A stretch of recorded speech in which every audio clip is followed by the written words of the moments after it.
Hello, I'm Andrew Nichols. You're watching CBC News Network. We start in Ontario, where almost 200 wildfires are currently burning. Hundreds of people have been forced out of their homes so far. Premier Doug Ford says there's a major effort underway to control the fires. We have 155 fire crews and approximately 80 water bombers and helicopters remain in operation across the north, with roughly 40 additional support aircraft ready to assist. 13 communities have been evacuated or are still in the process of evacuating, with a decision still pending on one additional community.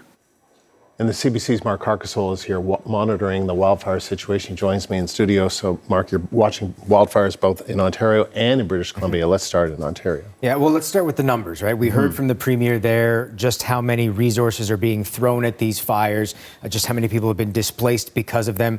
Let's show you what they're dealing with. We'll bring up the map to show you just how many there are across Ontario. And as of the province's update earlier today, 190 active wildfires across the province, 16 of them discovered over the last 24 hours or so. Most of those fires, new discoveries to be found in the province's northwest region. 56 of the fires in Ontario currently are not under control. 6 of them are being held. 16 are considered under control at this point. The amount of total area being burned up by these fires right now across the province, somewhere around 735 hectares. That's a lot of fire, and that's why the province is throwing so many resources at it. 155 fire crews, 80 various firefighting aircraft being used in the effort, with 40 additional aircraft ready to assist. Now, those numbers may seem minimal. Ontario's Minister of Natural Resources gives a deeper explanation as to how many people and machines exactly that entails.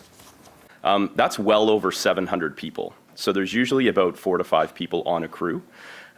So it seems like a bit of a small number, but we're talking about almost 1,000 fire rangers. These are the folks who actually get out there and are on the front lines, running hose through the bush, fighting those fires, setting up sprinklers around what we call values to protect them. So it's a pretty substantial number when you actually look at it. For as many people as there are fighting the fire, there are just as many people, it would seem, who have been evacuated from their homes in several areas. So we take a look here at one of the evacuation orders in northern Ontario, a little bit north of Thunder Bay, the same general region that we've been telling you about for the last week or so now.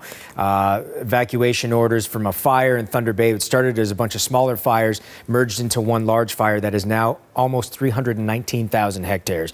Evacuation orders and alerts in places like Whitewater First Nation, about 250 kilometers north of Thunder Bay. It's seasonal camps, only accessible 6 months a year rather by float plane. No full-time residents, but still the evacuation order in effect there. Iyabmitung First Nation evacuated over the weekend, a fly-in community over 300 kilometers north of Thunder Bay. We've also been telling you about the evacuation orders in place in Namagusassagagan First Nation, White Sands First Nation, the community of Armstrong. Among those evacuated from their home, Kevin and Jennifer Vanderhoof. They are the owners of the Open Bay Lodge in Uppsala, Ontario. That is closer to Fort Frances, another area hard hit by wildfires, in addition to one in Minnesota. They had to evacuate their homes and then watch remotely as it burned down. She kept checking the security cameras. And I had my son in the car, and I said, check the security cameras, and he found them, and he was screen mirroring them, recording them as we went, and I watched it burn as I came out here.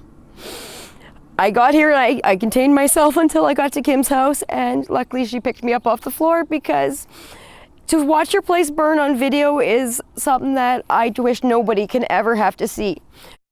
They spoke from Thunder Bay, Ontario, where they were evacuated to. That lodge burning down is not just their workplace. Their home is there. Most of their possessions are there. A lot of the tools they use to run the lodge gone, and they say not insured, so they likely won't be reimbursed for them. Yeah, it's just a terrible, tough story for them. We saw last week how these fires affected the air quality. What's the situation right now across the country? It's still not good, Andrew. This is a story that we've been doing for days as well, and the air quality not improving just due to the sheer amount of wildfires burning across the country, hundreds of them. them. Let's take a look at the air quality warnings in effect across Canada, courtesy of Environment Canada. There are sections of Northwest Territories that are under yellow or the more severe orange alerts. Yellowknife, Fort Simpson, Fort Smith under air quality warnings.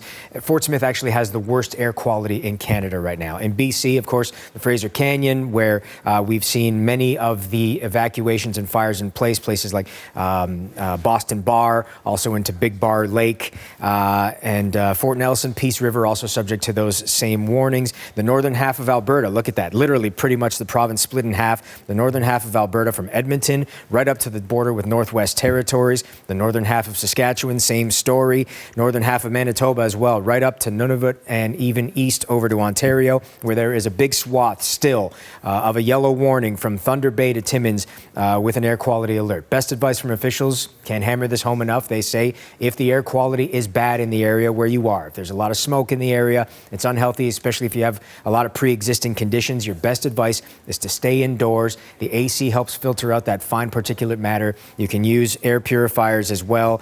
They say that libraries, malls also offer good sanctuary from the fire smoke as well. If you can wear one, if you feel comfortable wearing one, an N95 mask will help. If you have a beard like myself, apparently it doesn't really help much. You need that tight fit. Yep. But anything you can do to protect yourself against the smoke, especially if you have underlying conditions, if it gets bad in your area. Mark, thank you. CBC's Mark Harkisol